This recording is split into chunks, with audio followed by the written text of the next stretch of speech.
It's cold. It's directed at Dev Sani, obviously. Trying to make Dev feel uncomfortable. I think he was trying to make a statement of sorts. The old man of few words routine. Will he fight Jermell Miller? No, he's a drug cheat. Him and Dylan would make a good fight. Very monosyllabic. Getting in fight mode, there's no right or wrong way. It's all about will the ends justify the means. And we'll see on Saturday, you know, will we see this clinical display from AJ? Otto Wallin himself is under a lot of pressure. He's having to do more media than he's ever done before, pre-fight. And it almost feels like he's been caught in the slipstream of everybody having this opinion on Anthony Joshua. Like he's an open target for every potential rival to say something. He claims he didn't say AJ was mentally weak, and okay, let's say he didn't say it. He has been saying that AJ isn't the same guy he once was.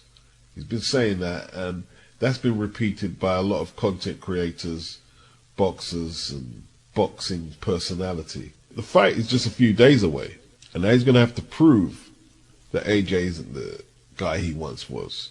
You know, he can't just go in there expecting Joshua to fall apart mentally because he and a few other boxers and media say he will. He can't expect that. He's going to have to throw hands. And I believe Otto has a choice. Does he want to make it awkward for Joshua and try and spoil and not make him look good? Or does he want to go for glory? Because if he really goes for glory and he's aggressive, could have spectacular results. But the knockout percentages say he'll end up on his back. But he's more than capable of going the distance if he doesn't try and win. I believe Wallin is taking this on relative short notice. It's a massive occasion. It's way bigger than the Tyson Fury fight. It gets no bigger than this. AJ's had 12 world title fights, 2 with a southpaw of the ability of Usyk. Knocked out Charles Martin, a southpaw, for his first title. He entered the Tyson Fury fight a rank outsider. Nobody knew who he was, and there wasn't much expected of him. If he tries to nick a points win and ends up losing a lopsided decision or getting knocked out, well, what's the point? He's been telling us for a little while now he wants a big fight. Well, you've got one. You've got to produce. Might have to take some chances. Anything can happen in the ring. Wallin is world ranked. He's next up to contest either an interim position or perhaps fight Filip Pugovic if the strap goes vacant. He has to be confident. He has to believe in himself, or he's got no right being in Saudi Arabia. But as for Anthony Joshua is scared of losing, that's deflecting. That's him. He's scared of losing to Joshua because just on the knockout power, there's more chance that he gets put to sleep before AJ gets put to sleep. Of course, Joshua doesn't want to lose, but saying he's scared, like, I think it's a bit of a reach, you know. And he's kind of backtracking a little. I didn't say AJ was mentally fragile. You said he's scared to fight. That would suggest that he's not mentally right.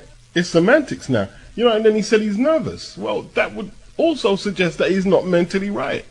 But now he's saying, "Oh, I didn't say that." Come on, man. Like, almost sounds like he wants to talk shit, but he doesn't want to get AJ angry either. You know, you're either in or you're out with the smack talk. AJ was very short with Dev, and even though he was more talkative with other interviewers, he gives the impression that he just wants to say the bare minimum and get whatever obligations he has with media done. He spent a number of days in that dark room because there's supposed to be some positive benefits. Has that actually changed his demeanor? Or is he bluffing? Is he bluffing? You know what I mean? Like, trying to screw with everybody's heads, turn puppet master. In the open workout, he didn't work out. There were some kids doing mitts while he just stood in the ring and watched. I don't know why he didn't work out. So there's quite a lot there for the psychology experts in Anthony Joshua's mental state to talk about. People are always analysing and being critical of AJ's behaviour, his mood. They've done it after fights. It's almost like they're looking for something. Did you just see him as normal yesterday? His team is happy. Look at his team, he's relaxed. He's cool. You know, so all these guys all talk about, oh, we're analysing all day. When do they have a degree to be fucking psychotherapists, bro? Fuck them fucking assholes. Jay, let me say this off the rip. Change your mind. Change your mind. Look. What I'm really saying is she play big tough girl, but she pussy Bro, listen, man, I don't want to find out. Bro, look. I thought she was tough, bro. I thought, all right, hey, I'm gonna do. Hey, can I show you? I hit that bitch like this. In the eye, socked her in the eye. Big, swole, purple, can't open. That bitch called the cops on me. Like a woman. Like a regular woman. PBC fighters getting it in, fighting with their wives and their girlfriends. It is what it is. Hey, look, I don't know what happens in people's houses. I haven't got a clue. And people stay in situations they shouldn't stay in, and some people abuse certain situations that they're in. But the fact that you would but brag about swelling up her eye until it was purple. I thought she was tough, and that is on audio. It says here that he was arrested for assaulting a family member, not revealing who that was. I guess they're protecting the victim's anonymity, but he was released. Obviously, whoever he was talking in front of had no problem selling him out. But this is what PBC fighters do. Not all of them, but there is a track record. There is definitely a track record, and they're just not stable. They're not stable individuals. They're not. 2019, I don't know if it's the same girl, his living girlfriend they're saying here. He pulled her hair, dragged her to the floor, pushed her up into the railing. He didn't do no time, you know what I mean, like he was out on 20 grand bill. So he has a history. Now, I'm not going to predict what's going to happen to him in terms of the legal ramifications for this. But with this current culture, they find out that a boxing champion with accolades and accomplishments like he does is doing this shit. They might make it as tough as possible for Al Heyman to promote his fights, or anyone to promote his fights. The audio is damning. And here's another PBC fighter of questionable character, Tank Davis, but you know, he's not making headlines for them reasons this time. Al was supposed to call him last night, but he didn't, probably going over that deal with Steven that nobody told him about. So if you see me elsewhere, you know what's up. Now, Showtime had their last show on Saturday. What deal could possibly Al Heyman have with Steven Espinoza? Showtime are out of boxing. I was listening to Blue Blood. He deducted that Showtime must still have a contract with Gervonta Davis that Davis didn't know about. Al was supposed to call me last night, but he didn't. Probably going over the deal with Steven Espinoza that nobody told me about. So if you see me elsewhere, you know what's up. Eddie Hearn, he saw the tweets, and the opportunity is he thought, okay, if there's any chance that his relationship is fractured with Al and he wants to go elsewhere, can we talk? Gervonta promptly responded, no. Bill Haney and sources are saying that he was offered $20 million for the Devin Haney fight. $20 million. When Eddie went in the DMs, he says, can we talk? He said no. Perhaps he's not turning these deals down. He's tied up in this convoluted 360 boxing deal with Al and Steven Espinoza. That's crazy. I thought we heard the last of the weasel, but no, apparently he's still around. And it's not because we won't be seen dead on a streaming app. PBC are now on a streaming app. And as for all that, not fighting on Dead Zone, Floyd fought on Dead Zone, yeah? And Wilder and Frank Sanchez are fighting on Dead Zone this weekend for the biggest purses, I would assume, of both their careers. Rick Glazer, he got involved. He says, being told by a very reliable source, Tank Davis doesn't want to get back in the ring for what's being offered by Al Heyman after making that big windfall versus Ryan Garcia. Tank weren't very pleased about that. He said, you won't be with us too much longer. I'm not even going to feed into your BS. Clock ticking, buddy. Make the best of it instead of tweeting. Now, I don't know if he's talking about Rick's health. I know he had some issues with his health, serious issues, or if Gervonta's just preying on his downfall, or whatever illness that Rick has exacerbates. The dilemma for the PBC is they're saying this kid is the face of boxing, but the truth is without Ryan Garcia, he can't get nowhere near that Millie pay-per-view number he did without the right dance partner, and there's just no one at the PBC for him to fight. He can do them numbers. You know, he showed discontent with Floyd and Leonard at times. He actually left TNT, then it appears he went back. And now there's discontent between him and Al. I mean, Remember when Eddie threw mad numbers at that Tevin Farmer fight and Tank didn't take it? I mean, it was huge numbers. In a fight, I thought Tank would have won with relative comfort. And he's not taking these offers because he can't take these offers. He's tied up. It's tied up. So rumor is that he turned down 20 mil for the Haney fight.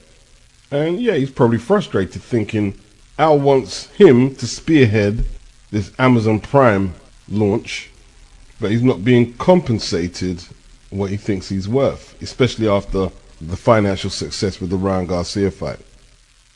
But look, let's conclude this. They robbed the bank getting Ryan to agree to that rehydration clause. They robbed the bank that there were so many people who bought pay-per-views who actually thought that Ryan could win that fight, rehydration clause or not. Ryan is quite a limited fighter, but now to get them same results on the box office, Devin ain't going to accept no rehydration clause. Or T.O. or none of them guys, they're not going to accept that. And these are real fights. T.O., Devin, Matthias won't make that type of bag, but these are tough fights at 140. Very tough fights. Rowley doesn't make that type of bag. And they can't be serious about running Cruz again. They really can't. But they probably are. Doesn't make that bag. Nowhere near it. He goes back to 100, 200,000 pay-per-view buys. That's where he goes with that. Sky Sports, for such a massive platform, you have to ask right now, how profitable and logical is it for them to still be broadcasting boxing on the platform? Because there's several sports, you know, Premiership, rugby, whatever other sports, you know, snooker, darts, probably F1, that are producing better numbers than boxing for Sky right now. And I've noticed they're doing a lot of coverage of the event in Saudi Arabia, and they don't have a dog in the race, so they reduced to covering boxing events outside their network, which they would cover anyway on Sky Sports News. But the facts are they're not balancing it out with their own talent in their own fights. Like BUATSI and Azeez went back and forth just the other day. It was really strange. Like BUATSI was accusing Azeez of pulling out the fight like he didn't want no smoke. And that's not the reason why people are looking at Dan Azeez's withdrawal with suspicion. That's not the reason. Not because he was scared. The reasons they're looking at it is over the tickets. And Eddie predicted that he heard the tickets ain't going well and the fight's not going to go ahead. And they did abort the fight. Now they've went back to it. But, you know, if it wasn't the tickets, why they aborted it and came back to it? The first attempt was at the O2. Why have they gone to the OVO, a smaller arena? And then, you know, BUATSI, he wasn't happy with Eddie Hearn, but is he happy with Ben Shalom? Because he's saying that, oh, you know you're Ben Shalom's boy. That didn't really make sense. What would be the motivation for Ben Shalom to support Dan over BUATSI? And he made a big deal about it, you know, like, seems like BUATSI believes everyone's against him. Always. Him and Coley. I don't know what that's all about. February the 3rd is when it takes place. It's a good fight. That happens to take place in the same month that Tyson Fury is fighting Usyk. So it's difficult going for Sky right now. Victor Conte, he likes getting at Eddie Hearn or Eddie Hearn related fighters. He's saying November the 1st, 2023 at WBO Boxing says Mrs. at Alicia Bomb is hereby ordered to show cause within 30 days upon issuance of this notice. The positive tests were revealed August the 15th. Today is December the 20th, 2023. More than 4 months and no clarification at VADA testing. Don't know what that's got to do with VADA testing. She was popped by drug-free. Show cause, that means, you know, bring evidence that you are not guilty of what is being alleged, and she hasn't done that. There's a lot of people trying to say, oh, she's proved her innocence. She hasn't proved her innocence. A lot of these people are the same people who were trying to crucify Conor Benn. You know what I mean? She's no cleaner than Conor Benn. She was busted for 2 substances as well. Yeah? So she took a hair follicle test. I don't know what the accuracy of the test she took is.